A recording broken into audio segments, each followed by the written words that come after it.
La vérité, c'est qu'on vit dans un monde où l'argent a dépassé la valeur humaine. Partant de ce constat, j'ai réfléchi à un monde sans argent.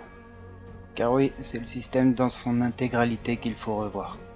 Déjà, légaliser le cannabis ou l'encadrer arrêterait de faire dépenser 500 millions d'euros en répression futile et libérerait bien des cellules. Le système scolaire qui ne marche plus, de moins en moins de profs, pour de plus en plus d'élèves. Il faudrait s'axer, comme je l'ai dit précédemment, sur un système scolaire dans lequel les élèves pourraient choisir leurs profs en ligne via un site spécial et étudieraient à la maison pour les collégiens et les lycéens. En faisant ça, fini les arbres battus en masse pour l'école, fini les déplacements pour emmener les gosses à l'école, on réduirait les émissions de CO2 en agissant ainsi, et le tout en anéantissant le harcèlement scolaire, comme le racket et l'acharnement parfois de certains élèves à l'égard d'autres plus faibles. Alors certes, le cyberharcèlement devrait s'accroître par lien de causalité, mais c'est plus facile de poursuivre sa vie lorsqu'on se fait cyberharceler, plutôt que quand on doit se rendre à l'école. Déjà, on sait que l'école c'est chiant, mais si en plus tu te fais victimiser tous les jours, tu m'étonnes qu'au final autant d'élèves décrochent. On laisserait quelques écoles conventionnelles classiques pour ceux n'ayant pas internet chez eux, et toutes les bâtisses qui ne serviraient plus, on en ferait des centres d'accueil pour les gens en difficulté, des crèches ou des garderies, pour les parents ne pouvant pas garder leurs enfants, voire même carrément pourquoi pas en faire des logements.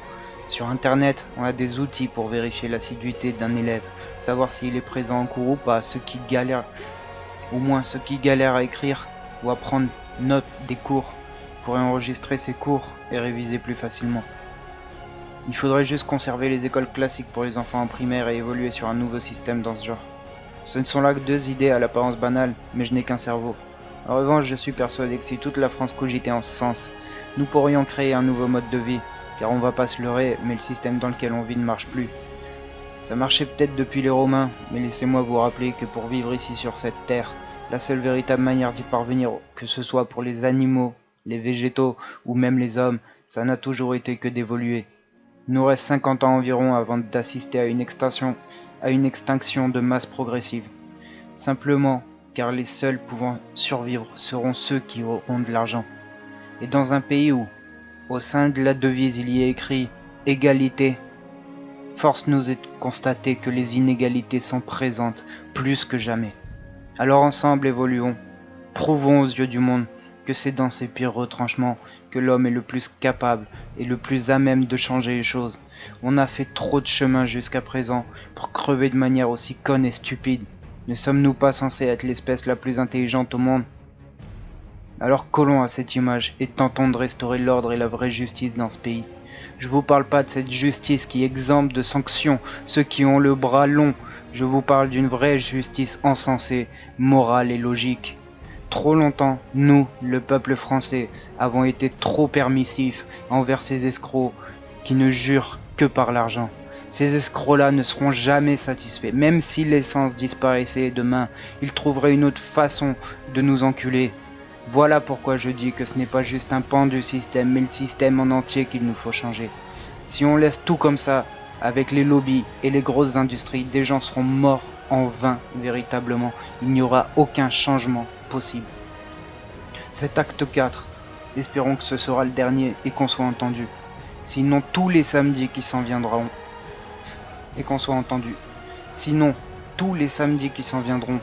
ressembleront aux 3 derniers, et peut-être même empireront réellement. Par ailleurs, messieurs les CRS, permettez-moi de vous rappeler qu'une loi dans votre code du soldat vous oblige à protéger et servir les intérêts du peuple français et que vous avez le pouvoir de refuser des ordres, si ceux-ci vous paraissent immoraux ou inhumains. Mais plutôt que de protéger et servir les intérêts du peuple, vous préférez protéger et servir le plus illustre des plus odieux personnages depuis qu'Hitler est mort. Vous n'êtes ni plus ni moins que des chemises brunes du XXIe siècle. Prenez les choses en main véritablement. Vous pouvez, si vous le voulez, prendre le pouvoir du pays. Si les ordres du président bafouent des droits ou des libertés, et c'est littéralement ce qui se passe. La liberté de presse n'existe plus, tellement il y a de mensonges et de manipulations à la télé. Les gens s'en remettent aux réseaux sociaux pour y dénicher de vraies actus. Et tout ceci sortant d'un jeune homme de 25 ans non diplômé. Alors dédicace à Macron. C'est pas parce qu'on n'a pas de diplôme qu'on qu'on en demeure un culte.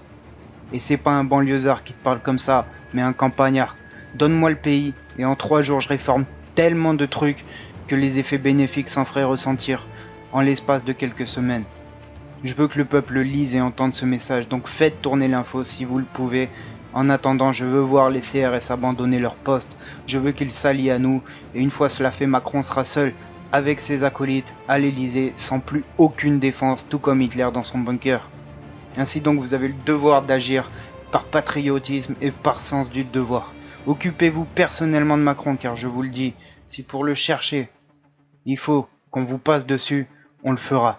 Et si le peuple chope ce monstre, il passera le dernier plus sale quart d'heure de son existence. Avant de finir, je conclurai par cette phrase. Ceux qui enfreignent les lois sont des bons à rien, mais ceux qui abandonnent les leurs sont pires encore. Pour une fois dans votre vie, faites votre boulot et arrêtez-moi ce criminel de guerre qui a, dès le début de son mandat, donné l'ordre de bombarder la Syrie sans en demander l'autorisation à l'ONU ou à l'OTAN. Ce mec aussi ne payait pas ses impôts et s'est vu acquitté, protégé et couvert par Éric Dupond-Moretti, l'homme au bras plus long que ma bite. Arrêtez-le pour non-respect de la Constitution des droits de l'homme, pour non-assistance à personne en danger, pour extorsion de fonds sur personnes vulnérables et pour haute trahison, car oui, ne pas respecter ses propres engagements politiques, car pour vous resituer, il disait qu'il ne s'en prendrait pas aux vieux, au porte-monnaie des vieux. Au final, voyez par vous-même, c'est les vieux qui donnent tout ce pourquoi ils ont travaillé toute leur vie à des gens déjà riches. C'est dégueulasse. Il est temps d'en finir en ce samedi 8 décembre et de le mettre en échec et mat. Alors joignez-vous au mouvement. Si même malgré ce message vous êtes toujours aussi ignorant, alors permettez-moi de vous dire, vous ne valez pas mieux que les politiciens que vous protégez. Protéger et servir les gars, et non intimider et asservir. Alors faites-moi se toucher les 2 fils qui vous servent de neurones et devenez des lumières, putain. Parce que là, vous êtes des buses, en plus d'être les derniers d'un don de la farce. Et comme on dit, les blagues les plus courtes sont les meilleures. Partagez ce message.